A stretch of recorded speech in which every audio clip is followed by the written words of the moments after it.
Good evening, everybody. Welcome to the Town Council regular meeting Wednesday, October 15th in the Green Room, and we'll start with a pledge led by Mike. Thanks.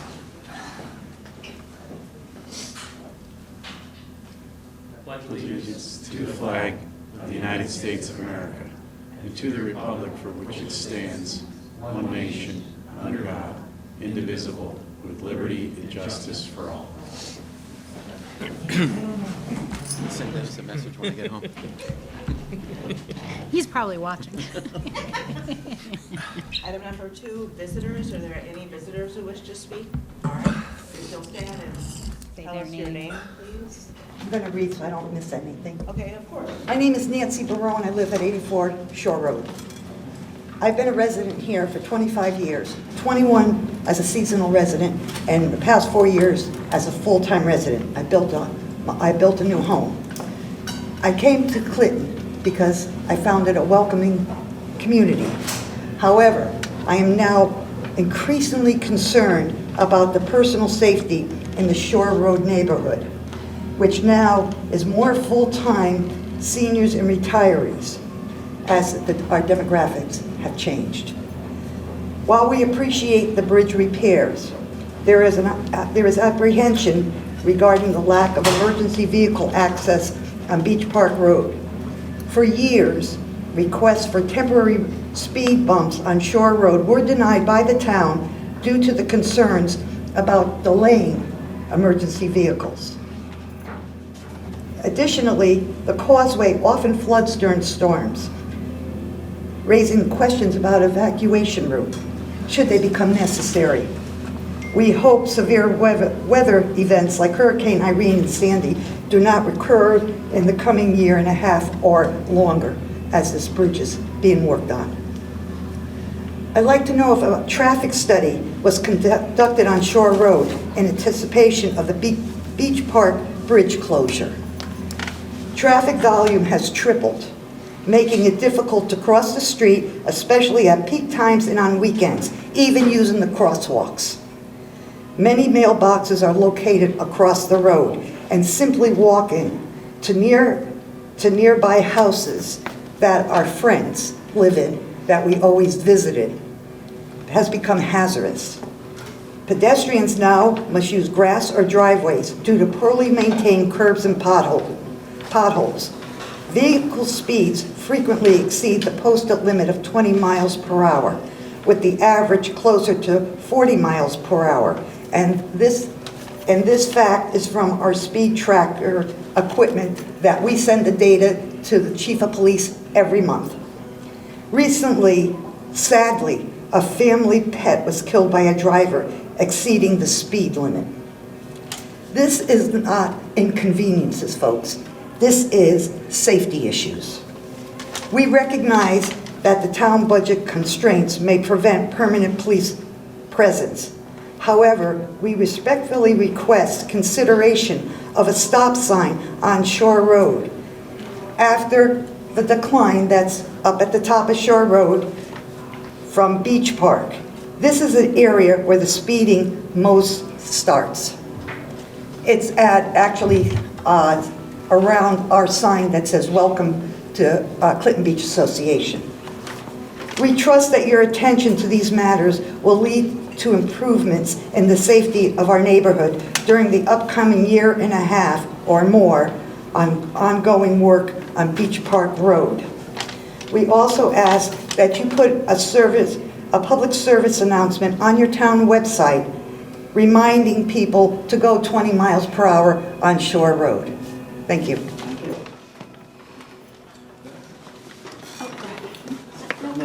No, I'm not, I don't think she was pointing to me. Okay. No. Good evening. My name is Michelle Rodriguez. I'm a permanent resident on Shore Road. I'm here to talk about the same issue. Let me see. Since the bridge closure of Beach Park Road, which seems to be another thing that needs to be addressed, the traffic has become unbearable. Vehicles are rerouted through our neighborhood, and what used to be a quiet residential area has turned into a high-speed thoroughfare. The speeding, the reckless driving, the rudeness of the vehicle operators, along with the total disregard for the people who live here and walk, have reached an unacceptable level. We know where the drivers come from and what they drive. We have made numerous complaints to the police department as well as the chief. Many of us, not just once, but the response has been minimal and condescending. Officers show up after a complaint with a drive-by, making their presence known, but not when it's needed, and then they disappear. That is not enough. The effort put forth by the police to address these ongoing issues is not acceptable at any level. Enforcement needs to be proactive, not reactive. We need to see a police presence during the times that matter most, during the morning rush hour, when people leave for work, and again in the evening when they are returning home. This is when the road is most dangerous. I want to share a personal incident that underscores just how serious this has become. I was standing with my dog well on the side of the road in front of my house, watching a black truck speeding up towards me. I gestured to him to slow down, just in this manner. Instead, he sped up, and in his side mirror grazed my shoulder. Luckily, I pulled back out of the way, or he could have been seriously injured or even killed me. Instead of showing any remorse, he gave me an obscene gesture and sped off. I was too shocked and shaken even to get his license plate number. Sadly, my experience is not unique. A neighbor's husband lost his life due to delays in the arrival of an emergency vehicle, and a neighbor's dog was killed by a motorist speeding by. A tragedy that could easily have been a person, but a tragedy nonetheless. This is not a matter of inconvenience, it's a matter of safety, our safety. We are taxpayers, long-standing residents of this community, and we deserve to be heard and protected. We are requesting speed bumps, either temporary while the construction continues or permanently placed on Shore Road. Other towns, New Haven, East Haven, have already done this successfully, even on busy roads. The arguments about emergency vehicles or plows simply don't hold up. Many towns have adapted perfectly well with them. We have been unlucky to this point in the loss of the pets and human life. Unless something changes, it's only a matter of time until another tragedy happens. We will continue to raise this issue until it's properly addressed. Our neighborhood deserves the same attention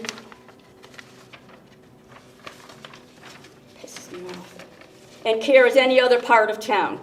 We are one of the highest taxpayers in this town. We follow the rules, and we expect our town leadership and police department to do the same, to protect us, to listen to us, and to act. Let me be clear. This issue will not be brushed aside. We will keep showing up, speaking out, and demanding that this town take responsibility until we see results. Enough is enough. It's time for this town to prove that it stands by us with tax-paying residents of Shore Road before another tragedy forces the point. Thank you.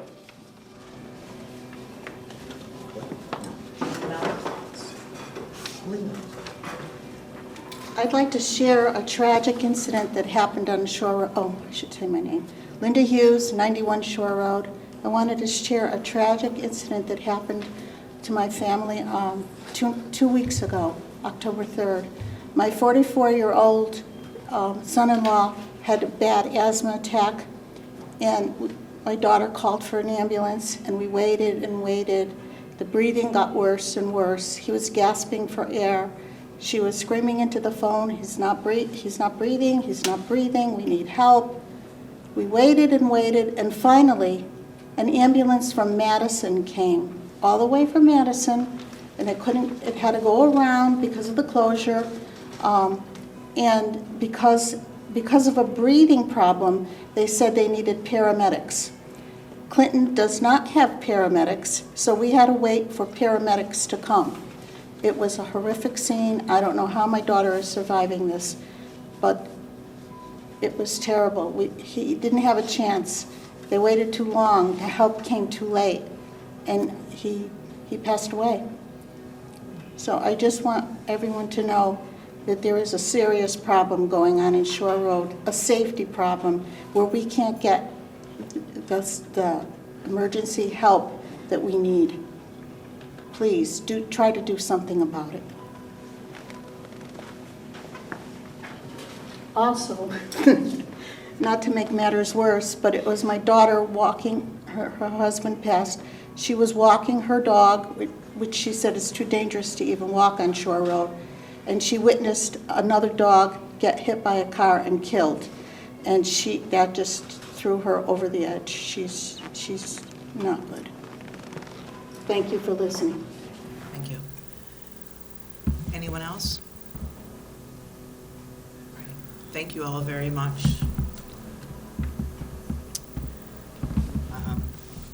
Let's go on to the approval of minutes for October 1st, 2025. Is there a motion? So moved. Second. Discussion? All in favor? Aye. Opposed? Abstaining? Right, motion carries. Mary. Item number 4, there are no appointments or reappointments, so we'll go on to item number 5. Barbara is here from the Clinton Art Society, looking for an exemption request to ordinance 1944A and 1945A for December 4th, 2025 holiday party. I understand that they have followed all of the rules that we've set out for them, and Barbara's here to answer any questions if you have any. Does anyone have any questions for Barbara? Liquor exemption. For liquor? Yes, sorry. Didn't we change all the guidelines for that so there Yes. wouldn't be liquor here?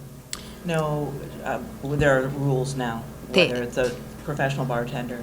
Right, they have to get a temporary permit through the police department.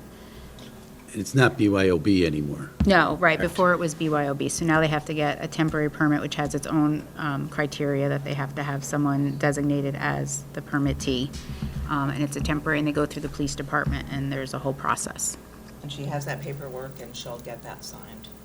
Chris, do you have any questions for her? Because No, I was just asking Okay, about that, sure. because I knew we had talked about it before and changed Yeah, we did. what we did. We did, so that's, Barbara, would you like to say anything, given the lack of questions? I have heard from my bartender. I have a certified bartender that will come to this room to serve wine and to ensure that no minors are served at that party.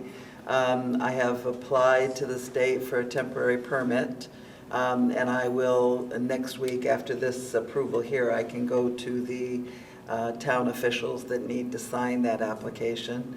And there was one other thing that we're doing.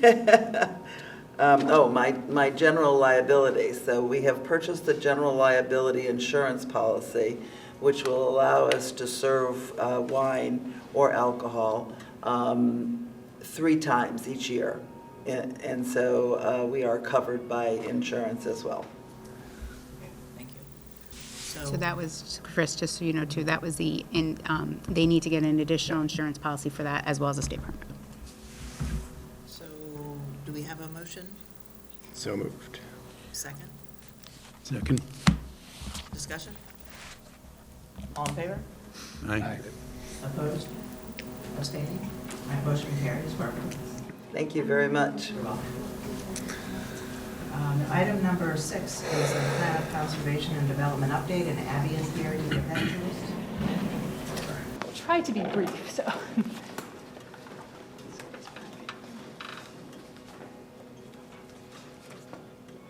All right, so in your packet for this meeting, you have in front of you a referral letter from the chair of our Planning and Zoning Commission, Michael Rossi, and the chair of our POCD subcommittee, Bo Clark.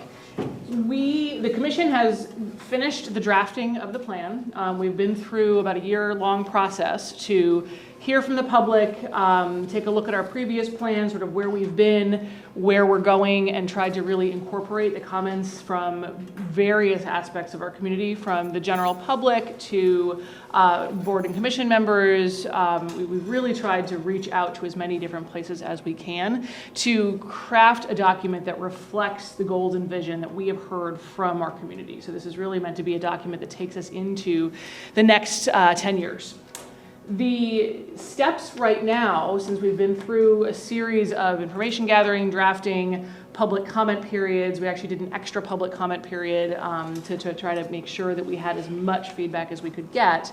We are now in the phase where the plan is sort of temporarily locked. We put all of our editing on pause so we can begin the official referral process. There are 3 referrals that the commission makes. One is to town council as the legislative body.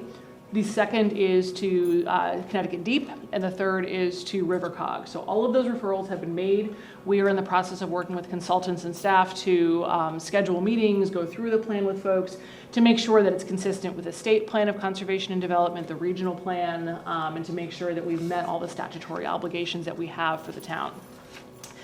One of the things that this body has, there are certain things that you have the option to do relative to this plan, and there are certain things that this body is supposed to do according to statute. So your options, you can hold public hearings on the plan to gather your own feedback should you so choose. You can make comments on the plan back to the Planning and Zoning Commission. You can also choose to endorse the plan, not endorse the plan, or endorse a piece of it and not others. And so I wanted to go through the plan really quite briefly with you today, give you time to think about it.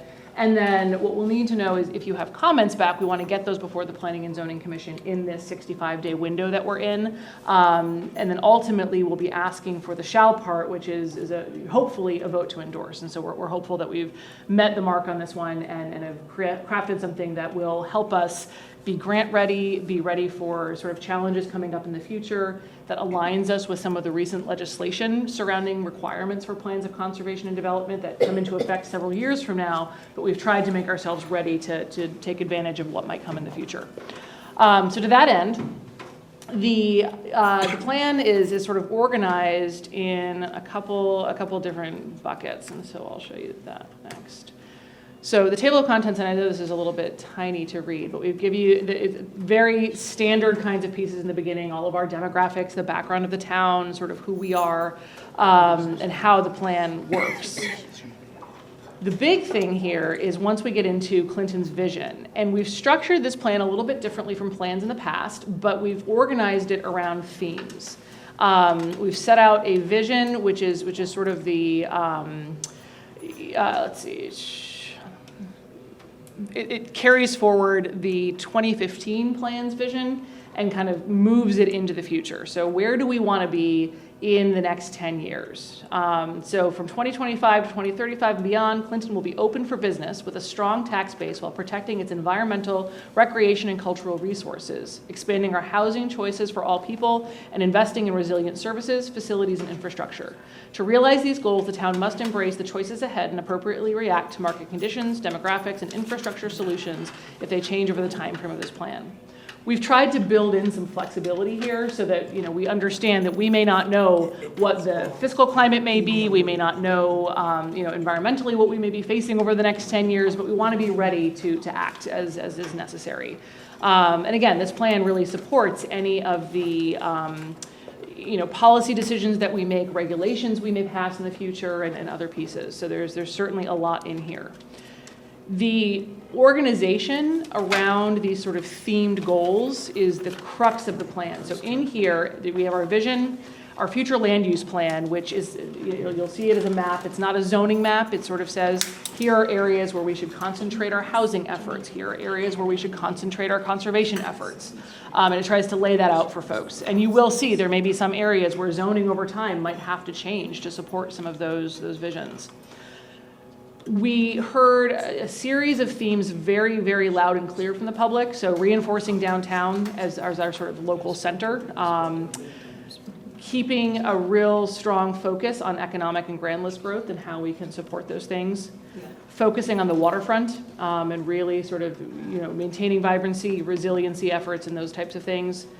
Housing has been a theme through almost every single conversation we've had on every level of this plan. It has come up in every public meeting. Much of the feedback we received, we sent out a survey that got 436 responses, which for a plan of conservation and development is actually a really astoundingly high number. So I'm pretty impressed with our community for those responses, and housing was one of the main themes we had. Resiliency in our infrastructure, our services, and making sure that we are looking at community facilities that continue to contribute to our quality of life. And then protection and enhancement of open space, natural resources, in historic areas. And within that section, our cultural focus, arts district kinds of things, and really kind of focusing on some of the artistic elements that we have in town is also a theme. At the end, so what you'll see in these sections is they're broken up, and this is an interactive document, so you can kind of go into the various pieces and look at the different themes and such. Let me just put you back here. So if we go into, I'll just give you a quick example of one. So if we said reinforce the downtown, what we've tried to do is give a summary page at the start of each one, and then it jumps into a series of goals and strategies. So create and maintain infrastructure that supports a vision for downtown. And in each one of these, you'll see that there are various actions that are recommended to be taken. And some of them link to other actions. So we'll say, this just should be executed along with this other thing in the plan, and you can link right to it and find what that is. So each of them is organized in this kind of a fashion, so you can kind of jump around the plan and get familiar with it that way. The last part of the plan, before you get into the appendices and all of the sort of nitty-gritty of what we did in the background, is a series of implementation strategies and who may be the best partners to actually implement some of these things. It's not homework. It's not a laundry list of what various folks can do. We're not looking to assign work necessarily to each individual board and commission, but what we are trying to do is say who needs to be at the table when decisions are made about these kinds of topics to make sure that we continue to collaborate. And to make sure that we don't miss anything along the way. So this is a pretty robust, so all of these actions are assigned to the groups that may need to be involved, and there may be more, and groups may form or dissolve, and certainly we want to make sure that we have that flexibility in there. The appendices really focus in on the data behind what we gathered. So the beginning demographic section is a fairly general overview, but if you want to dig deeper into how recommendations were made or some of the census data or any of that kind of stuff, it's all in the appendices. All the responses to the survey questions, all that kind of stuff are in there. So if you want to kind of go a little deeper, you can see that. So the basic time frame here is that the referral came to you October 6th. I think you got it around the 8th or so. We were targeting December 11th potentially for a public hearing. And one of the questions we'll ask of this group is whether or not you would like to hold your own public hearings or you want to partner with the Planning and Zoning Commission. You are not obligated to hold any hearings. You don't even have to technically partner with us, but it would be, it's certainly, I think, the more we can do jointly, the better. But that'll be the call that you will make. If not the 11th, we're also holding the 15th. So a lot of this depends on when we get our comments back from the state and the regional council of governments. Once the public hearing happens, there'll be votes to adopt the plan. And so that's, at that point, we would certainly ask for an official endorsement. You can give it ahead of time, but I know having that final public input is important to this body. So we would ask for that endorsement, and then the Planning and Zoning Commission would sort of do that final adoption piece and with any changes that may have needed to come in this final comment period. And then we send it up to OPM and officially make sure that we are current and maintain our availability and ability to receive discretionary funding. So we certainly want to make sure that this is done on time. We're really pushing to kind of keep this going and get it over the last hurdle. If there's any questions or initial thoughts? Are you looking for collaborative comments from this council or individual comments from each council member? So council members are certainly welcome to, on our website, there is an ability to comment. So if we go into here, I'll show you, for the follow project, leave the comment. This is on the Planning and Zoning Department page. This is our sort of project page for the POCD that we've been using all along. You can see the draft, and also there's a leave a comment tool here. Folks can do it individually, but officially, this body would need to, any formal comments that are coming from the town council as the legislative body would need to come together. So I think it'll be a discussion for this group as to whether or not you want to collectively do that or not. Again, you're not obligated to send those comments, and the Planning and Zoning Commission can act without them, but we certainly want to make sure we don't miss anything that's a priority for you. Okay. We attended your POCD meetings before, and we had opportunity to comment previously. Yep. Hopefully there's no surprises in this. This is something we've really tried to get out to folks, and I think people are tired of hearing from me at this point, but we really wanted to make sure that everybody had an opportunity to help us craft it, not just ask for feedback at the end. You, the consultants, planning and zoning, the subcommittee, have done a fantastic job here. So thank you for all the hard work there.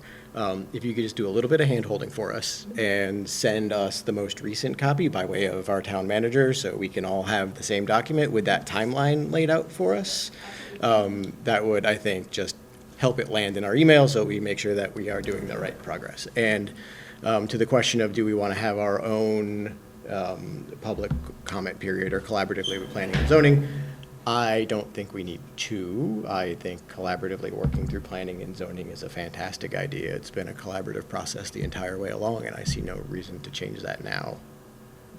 I agree.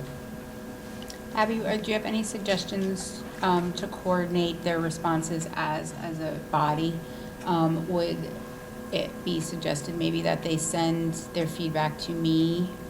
I can work with you, I can mold it, like create a narrative based on all their feedback, and then I can send it to them as a group, as I've done in the past with other letters and things like that. You can give me a thumbs up, thumbs down, and then we can submit it as one. I just think it might be challenging for all of you to gather, get the language together, get it formatted into a form that would be able to be submitted. Chair ought to do that. I could take all your comments. I'd be happy to do that if that's what you want. Okay. I submitted all my comments. I don't think I have any more. Okay. You could submit that too, and I'll get it back to you. Well, I'm just wondering, I mean, even if the feedback from the council is that, they've reviewed the Yeah, document, are right. happy with it, Yeah. and can sign off on it. Yeah, I think just putting a time period on it, the collaborative effort of having the public hearing at the same time makes sense. And, just put the current version out there in our emails, give a time period to comment, send feedback to somebody for comment. And then, again, I think a lot of us have captured it individually outside of the council, the, comments and feedback. But then if there's a collective comment period that we want to make as the council as a whole, then it makes sense. Just, I'd say time period, the most current document, and then that way somebody can summarize everything into one. And I could work with you All right, sure. together with Abby, and we can get that together. Okay, we'll do that. So Abby will establish a timeline, get that out to them, or overall, though, since we're all here at the table, if we can get you the most recent version and a timeline out to you tomorrow, would a week turnaround be enough by next Thursday? Do you think for all of you I mean, most of you have provided your feedback anyway, so it would be just in writing, as a council member, that you support the document put in front of you? Okay. Give us 1 2 week. weeks. You want 2 weeks? Yeah. I mean, I don't know what their turnaround timeframe is. Is that okay for you? That's completely fine. We can't, there's no final, action on the plan by the Planning and Zoning Commission until after we have that public hearing, and we don't have that until we have the comments from Deep, from RiverCog, to see if there's any more public comment, that kind of stuff. So all of those things have to happen first, so. So we have some time. Okay. All right, we'll do that. Awesome, thank you. Thank you very much. Thank you, Abby. Excuse me. I know you have a lot of important things to get through to tonight, so I was just curious to know if there's any response on anything that we mentioned about the Shore Road incidents, if there's going to be anything done about it before you move on, and then you can... Somebody has to have something to say about it or to do about it. There's got to be, you can't just... No reaction for it. There's no reaction. We're accepting your comments tonight. Yes. All right, and we're going to go through it, and there's going to be discussion between, I'm sure, the town manager and some of the people that you've talked to, whether it's the police chief or the police department or emergency management, whatever it is. It's going to have to go through our town manager to discuss with the staff. But there will be And no more discussion this evening. We but- can't, because we really need to get the facts, right? And so it's all going to go through Michelle, our town manager. She will be talking to the employees in this town, and the communication will come from Michelle. She has your names, I believe? She could send it to our president. Gary, correct? Yep. I spoke to Gary yesterday. Yep. Yes, yes. My name is Michelle Rodriguez, so you have that one on mine. Yeah. Okay. Yes, get the findings back to Gary, because we have been on this for months, since this all started. And So we don't want to keep up, we don't want to Yeah. But you also don't just want personal opinions. You want some action and you want facts, and it has to go through. All right, okay. All right, thank you. Thank you. Thank you for your patience. Doing this all the time. Could I just add one thing? Mary Rushler, I'm at Southern Causeway in Clinton. I spoke to Michelle a few times, or have emailed her. But I'm where the stop sign where nobody stops. I've got the flooding across the street and a puddle. I mean, it's just absolutely ridiculous down there. Holes, I'm right at the potholes. point of total frustration. And I think something's got to be done basically about people speeding through that stop sign and heading up Shore Road. Okay. And Michelle has your name? Oh, yes. All right. Okay. Thank you very much. Thank you. Thank you. All right. We'll wait until they depart. Good night. Good night. Thank you. Good night.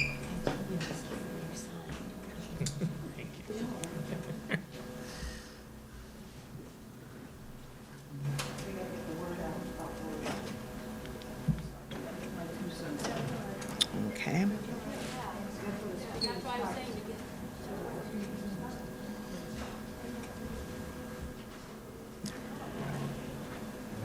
All right, so item number 7, the authorization to sell the retired fire department marine vessel, and Mike is here to speak to that.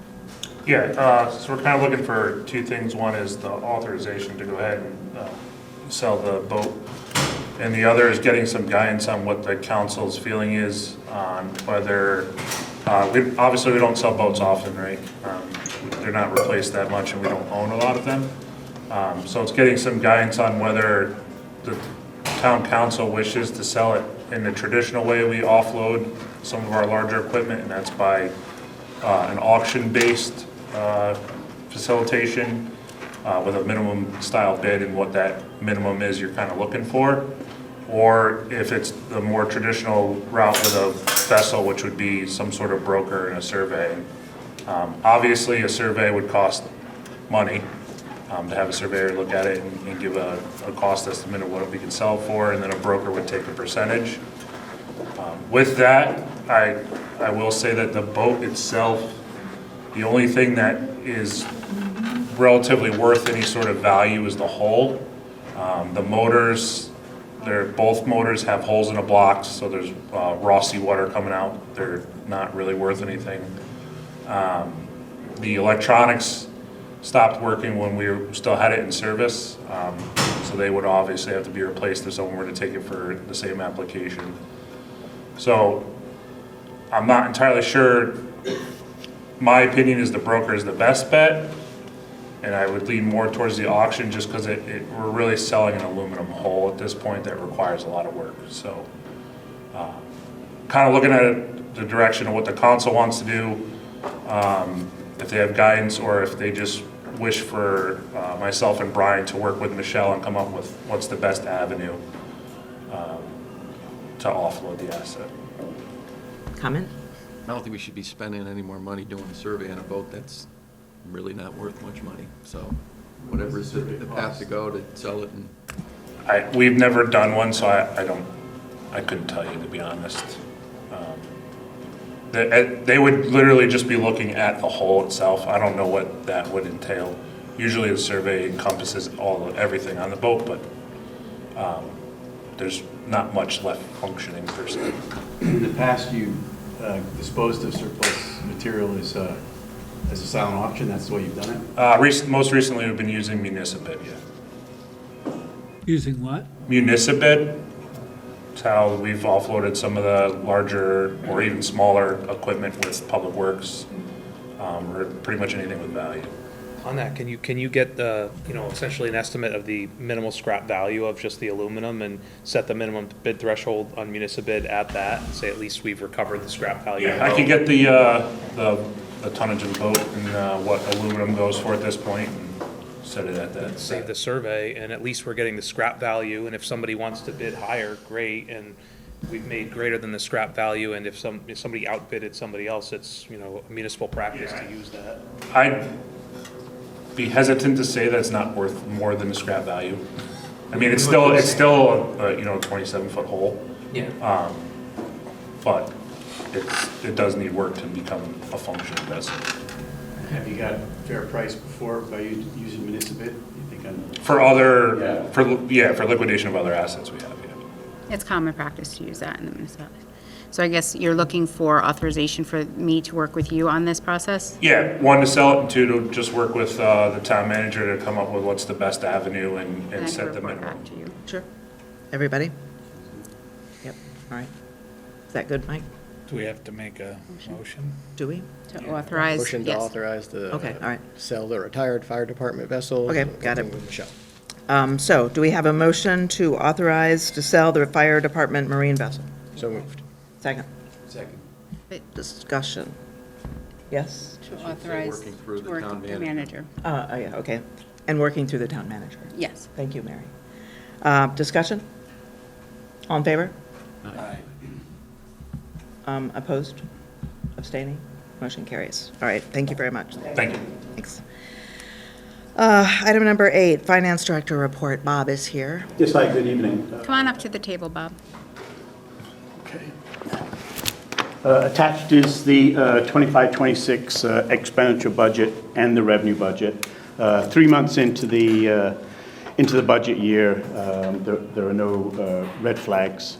It's interesting to note tax collections remain steady compared to the prior years. Delinquent taxes, we've collected 55% of the amount budgeted going 3 months into the year, so that's good news. Another revenue account that's been helping us quite a lot is the building fees, and we've already collected almost half of the budget going 3 months into the fiscal year, so that's good news on the revenue side. Investments remain stable.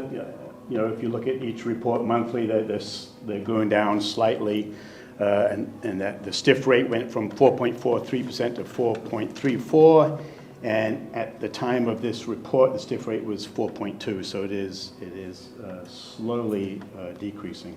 To counter that, I'm going to be transferring a couple of million from our Bank of America investment account and transferring that to stiff, which will enable us to keep within our budget for interest earned. General fund balance, it's a forecast or an estimate estimating what the unassigned fund balance will be on June 30th, 2026, the end of this fiscal year. I was careful not to put an amount in the assigned line item. In fact, I did, but I woke up Sunday night and it just came to my head so quickly I changed that. Instinctively, I want to put something in. But you'll notice on page 14, on the very bottom, there is a note for discussion purposes, just to give us an idea if we were to apply some of the fund balance in the 2026-27 budget. The most we could do is 1.5 million. So that's just for discussion purposes. That's at the bottom of the page. If we did do that, we'll be at our 20.5% of budget.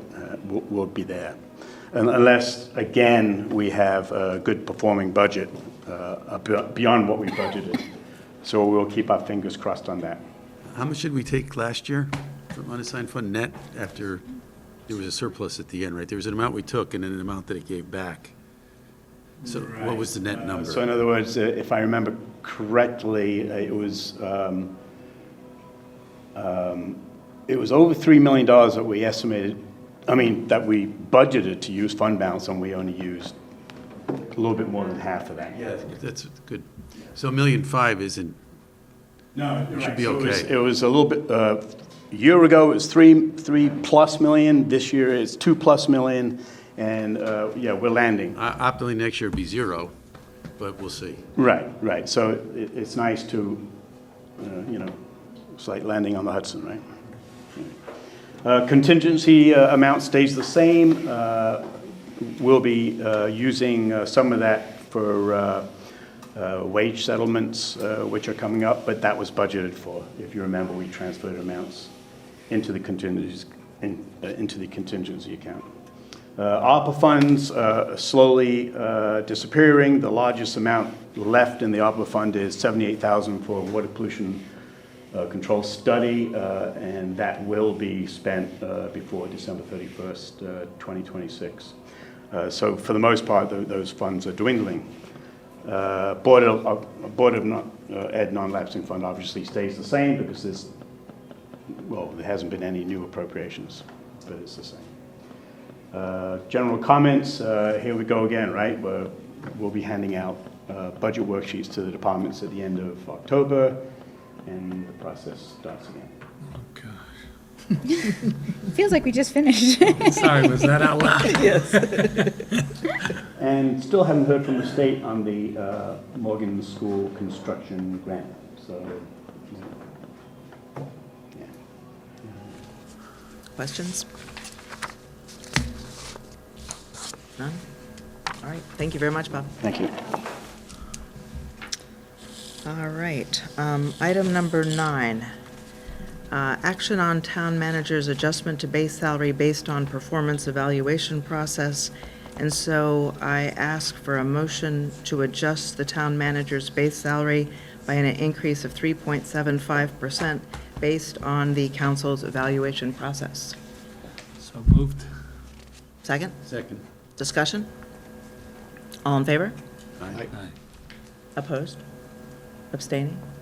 Motion carries. All right, thank you very much. Thank you. And now we go on to the town manager's report. Good evening, everyone.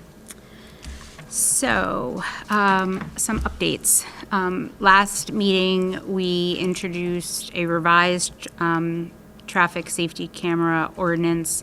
There was some feedback from the council, so the ordinance has been sent off to the town attorney for further review, and there has been a request for him to attend a future meeting to answer questions that the council may have, and I'm working on finalizing a date with him, with his schedule, to come and discuss it with the council. So as soon as I have that, I will get it off to you. Grant, there was a request a few meetings ago for a grant fund update from our Human Services. They do receive many grants. So what grant they receive, the dollar amount, and how those funds are utilized in our community. Kathy is working on that. Once that is complete, I will get that off to the committee, off to the council. I just want to let you know these things are still happening. They're just in process. They're on the radar, though. To give a sidewalk update, the Transportation Alternatives Program, the project is at 30% design and has been presented to the property owners and the general public at a meeting that was held on September 16th.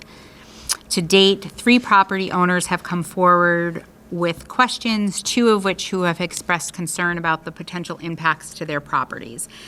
Before the town council is asked to vote to move the project forward to final design and ultimately construction, the staff has scheduled meetings with the DOT and the 2 property owners. The purpose of these meetings are to ensure that the DOT is able to directly hear from the owners and hear their concerns and determine if there's any feasible alternatives to address those concerns. The meeting will take place on October 23rd. Staff will provide another update to the council in November and hopes to request action to move that project forward before the end of 2025. Reevaluation letter. There was a request, specifically from Dennis, to have, there was concern that the reevaluation process and the assessment in general can be confusing to some owners. So we had done a tax letter in July, which was very well received from the public, with just information about the tax process and an update from the town. So we have a frequently asked question. I had worked with Donna and her team in the assessor's office, and we pulled together, they did most of the work, quite frankly. They did an excellent job. They pulled together some frequently asked questions, which are whether phone calls they receive or people coming into their office, and a calendar and a timeline of when they can expect notices in the mail, so they're well aware of the process and appealing timeline as well. So I have this for everyone. This is the letter that will be going out in the beginning of November for in the revals. So I wish Dennis was here because That's an explanation of the process. How's the process going? it's going smooth. So Vision Appraisals finished their appraisals. Yes, I believe so. And then they give it to the assessor, and then the assessor sends out the letters? Right, so there's a timeline on the back. The data's collected through the rest of this month. Assessments are mailed in November. There's informal hearings November through December, and then the Board of Assessment Appeals will be in March 26th. And then they set the mill rate. The mill rate set May 26th, and then tax bills July 26th. So on the back is the calendar. And then there's an example of how it's calculated, the 70% of the value. And of course, residents, property owners are welcome to call or visit the assessor's office if they have further questions. Okay. Abby and I have a meet and greet tomorrow at the library in the community room from 5 to 6. I've done many meet and greets, and many questions are about specific properties and developments and the status of some blight. So having Abby come, we'll be able to address these questions more accurately. She obviously is more up to date on planning and zoning applications and the status of some of these developments, since they obviously go through her office. So we are looking forward to meeting the residents and answering any questions they may have. Our police department for the fourth year in a row was recognized by the Connecticut Police Chiefs Association with its Serve Well, Be Well Award. Clinton Police Department was one of only 11 departments in the state receiving this award in 2025, so congratulations to our PD. You all should have received an email invitation to Care Vet's ribbon cutting, which is on Friday at 10:30 at 14 East Main. So I hope that you're able to attend. And I have that on here twice. And, so the other question, two more things. So the town council has approved the library project, the renovation. The council needs to set a date to have another project update with Mary Beth and decide or have a discussion about how much the town wants to put towards this project. So I'm asking the council, we've now had the bonding forecast from Bob, so we have an idea of how much room we have to bond. The library can provide another update on the cost of the project. But would the council like to have an update funding workshop scheduled, or would they like to have the agenda added to agenda item and have discussion? You're asking if we want to have a workshop or whether we want to do it in a regular town council? Correct. meeting? So we've had, last year, when we've had, major projects or things come before the council, we've had workshops, or we can have it as an agenda item. So the town council member to be on the library commission was me, and we haven't. You just started, correct? It'll start Tuesday will be the first meeting I'll go to. Okay, It's in a week from yesterday. right. And so, I'll know more then. But I was going to have Mary Beth come and give an update on how they're making out with those meetings. Now that the town has approved the project, they're able to seek out some grant and funding opportunities. Henry on Main has been opened. They're receiving some revenue on that end. So we can get an update on it. And then the council will have to have some discussion on how much they'd like to put So if towards it's it. an update from Mary Beth, I don't see why we need a workshop then, right? At first, let's hear from her at Okay. the town council meeting, and then maybe we might need a workshop after that, right? That's why I'm just want to make sure we keep this going, because we're getting into the budget season and bonding, and we want to, any decision for bonding this project would be on the May referendum along with the budget. So we want to make sure we have ample time to get that going. So we're going to just have Mary Beth come to a regular town council meeting, provide an update, and then go from there? Yeah, sounds good. Okay. Okay. Sorry, I'm just writing this down. Okay, and then I have a Pearson School update. Pearson School Apartments Development Team, Zenolith Partners and Hope Partnership continues to advance the project on schedule. As of October 2025, the development team has secured both historic state tax credit reservations and federal historic tax credit approvals. The consolidation application to the Connecticut Housing Finance Authority CHAFA and the Development of Department of Housing to secure federal low-income housing tax credits, tax-exempt bonds, and DOH subsidy funding was submitted in late July. CHAFA has assigned a project manager and regular coordination with both CHAFA and Department of Housing is now underway to guide the review, board approval, and financial closing process. The development team has also secured a letter of intent from a non-profit tax credit syndicator to purchase the federal historic tax credits and low-income housing tax credits. Following a competitive public procurement process, Enterprise Builders, Inc., EBI, has been selected as the general contractor. EBI has joined Paul B. Bailey Architects and BSC Group Civil Engineer, working with the development team to finalize design plans and secure remaining approvals. Final construction drawings are expected to be completed by mid-December 2025. The project remains on schedule for financial closing and construction start in the second quarter of 2026. The construction is expected to be completed fourth quarter 27, with a lease up occurring in late 27 and early 2028. We have been having regular meetings with Hope and Zenolith and working on this project, and Mike is the council's liaison for that, and he has been joining us for those meetings. In fact, we have another one tomorrow, so, yes.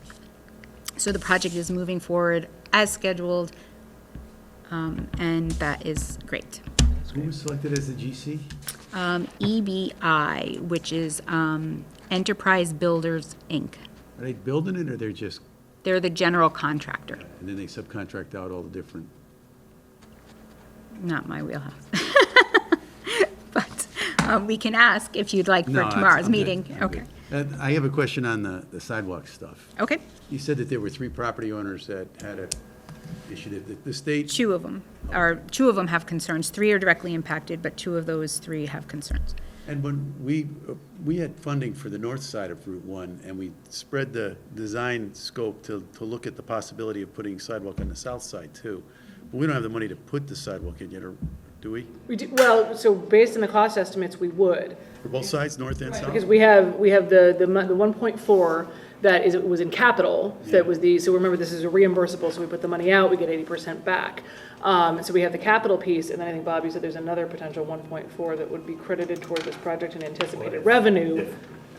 Or the 80, right, if it's approved, right? So the money is there based on the 30% design estimates. It came in very, very close. I think it was like $80,000 difference to do both sides of the road.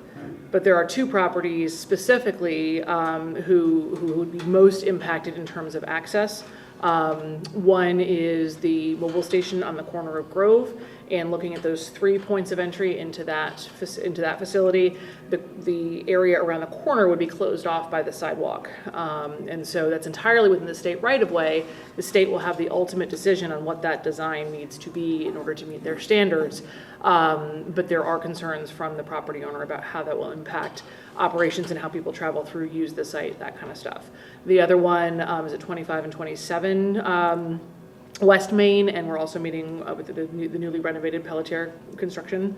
And we're also meeting with them because, as folks know, historically folks have had front-end parking directly sort of off of Route 1. That's technically crossing over a curb line, that's not actually an open driveway, and that area within the state's right-of-way, they would like to close off and create sort of 2 points of access, which means a reduction in parking capacity for that owner. And so we're trying to look through to see if there's any potential solution for them that would be within the state's guidelines. Again, if it's in the state right-of-way, we have to meet those DOT safety standards. It's a safety issue, right? Pedestrians are on that sidewalk, and the cars are going to drive over it. Correct, and so, which is what's occurring now. It's not sort of, I mean, it's a travel path right now, but it doesn't sort of appear as a sidewalk at that location. So, but I think the important thing is we really want to make sure that we have every opportunity for those owners to meet with DOT. If they have ideas, if there's any other possible solution to this, we want to make sure we get it out on the table. And if the answer is no, we want DOT to say that to them directly, and that there's not, we're not trying to sort of translate in between. and just make sure that it's clear. Ultimately, it is the town council's decision on how this project goes forward, but there's a pretty substantial opportunity collectively to sort of change that pedestrian scape, the look and feel coming into town, and to address some safety issues that we have in that area. And that is all I have for my report. Any other questions for Michelle? No? All right. So the chairman's report, just to remind you that Norm Needleman will be arriving at 3 p.m. in the lobby if anybody's able to join. We'll show him, I believe we'll try to get him to Henry on Main.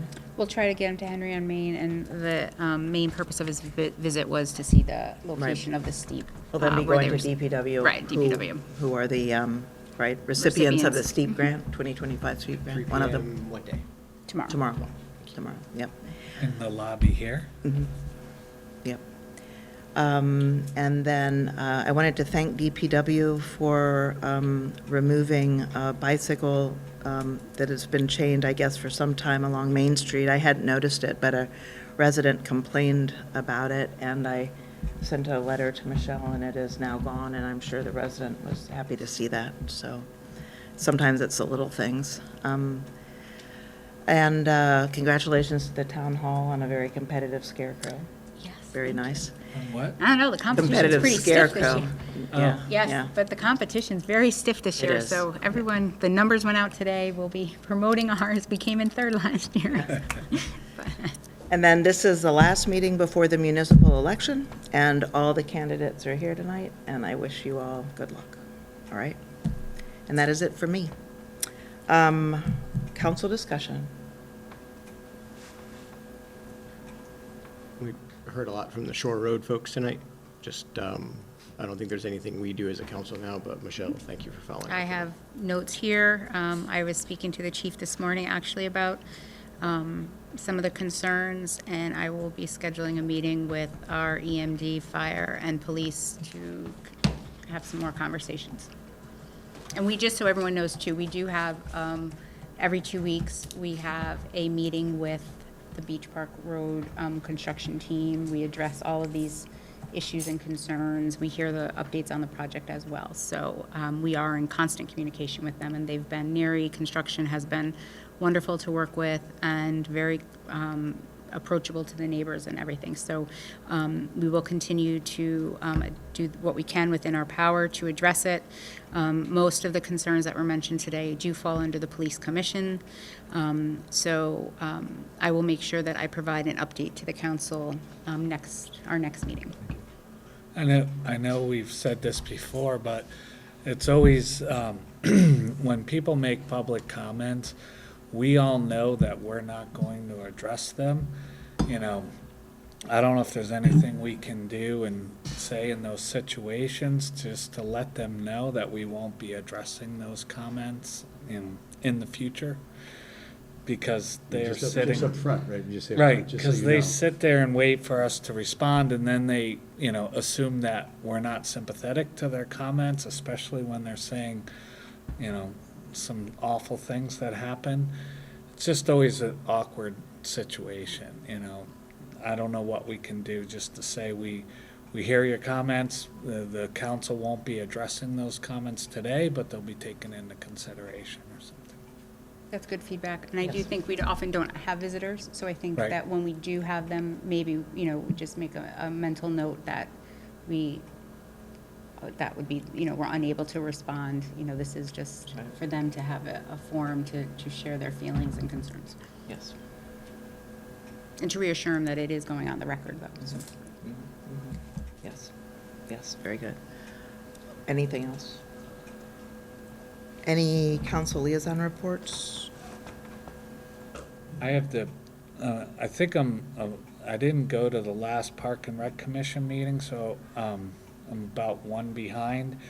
But I know based on the minutes from the last meeting, the Park and Rec Commission did vote to, I just want to get the wording right,